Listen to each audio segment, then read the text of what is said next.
They say you don't gotta go home, but you can't stay here. And no, I don't wanna be.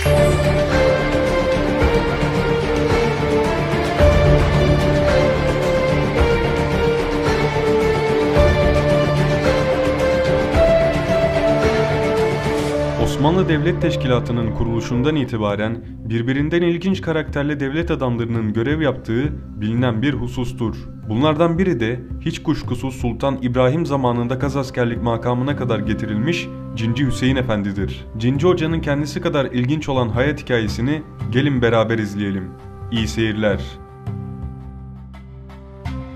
Safranbolu doğumlu Hüseyin Efendi, ilk tahsilini bölgenin ileri gelenlerinden olan babası Şeyh Mehmet Çelebi'den almıştı. Babası ona sihir ve büyü ile ilgili hususi bilgiler de vermişti. Hüseyin Efendi ailesi tarafından İstanbul'a yollanmış, medrese tahsiline Süleymaniye Medresesi'nde devam etmesi sağlanmıştı.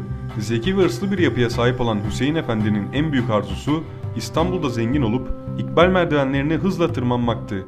Bunun en kısa yolunun da saraydan geçtiğini gayet iyi biliyordu. Hüseyin Efendi İstanbul'da bir taraftan eğitimine devam ederken bir taraftan da şifa arayan hastalara okuyup üfleme işleriyle ilgileniyordu. Hatta bir ara tüm geçimini sadece bu işten sağlamaya başlayınca durum başta hocası olmak üzere medresedeki diğer müderrisler tarafından da hiç hoş karşılanmamıştı. Bu sebeple medreseden de mezun olamamıştı. Hüseyin Efendi'nin şöhreti kısa bir zamanda İstanbul'a öyle bir yayıldı ki adı her tarafta Cinci Hoca'ya çıktı. Bir süre sonra Valide Kösem Sultan, Hüseyin Efendi'nin bu maharetlerinden haberdar olmuş, ruhi sıkıntılar nedeniyle perişan olan oğlu Sultan İbrahim'in tedavisi için hocanın saraya getirilmesini emretmişti. Hüseyin Efendi'nin talihi burada da yanındaydı. Zira Sultan İbrahim için tarifini Anadolu'daki dervişlerden işitip de hazırladığı kuvvet macunları işe yaramış, okuyup üflemesi de Sultan'ın haleti ruhiyesinde müsbet tesirlerin ortaya çıkmasına vesile olmuştu.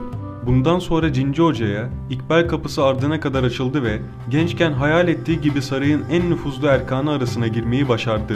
Kendisine sultanın emriyle dayalı döşeli bir saray inşa edilmiş, önce Sahn-ı Seman ardından da Süleymaniye medreselerinden birinin müderrisliği verilmişti. Sultanın iltifatını kazanan Hüseyin Efendi, padişah hocalığına 1644 yılının Mayıs ayında da Anadolu Kazaskerliğine getirildi. Zamanla Cinci Hüseyin Efendi hem büyük bir şöhretin hem de akılları ziyan bir servetin sahibi oldu.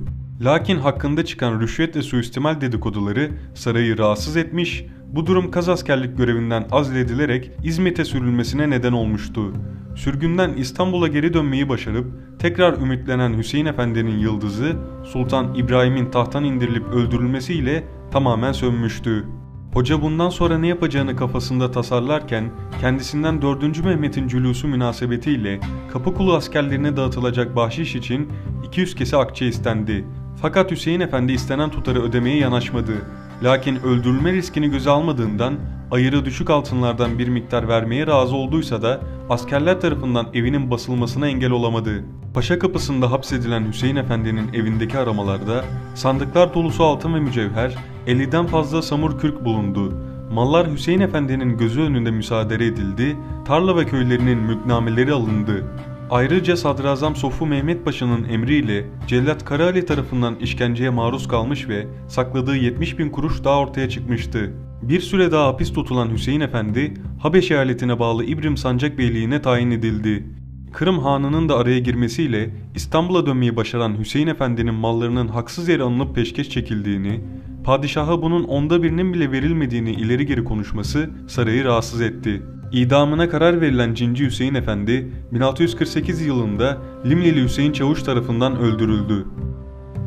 Videomuzun sonuna geldik. İzlediğiniz için teşekkürler. Yeni videolarımızdan haberdar olmak için lütfen kanalımıza abone olunuz ve son olarak videoyu beğenip sosyal medyada paylaşmayı lütfen unutmayınız.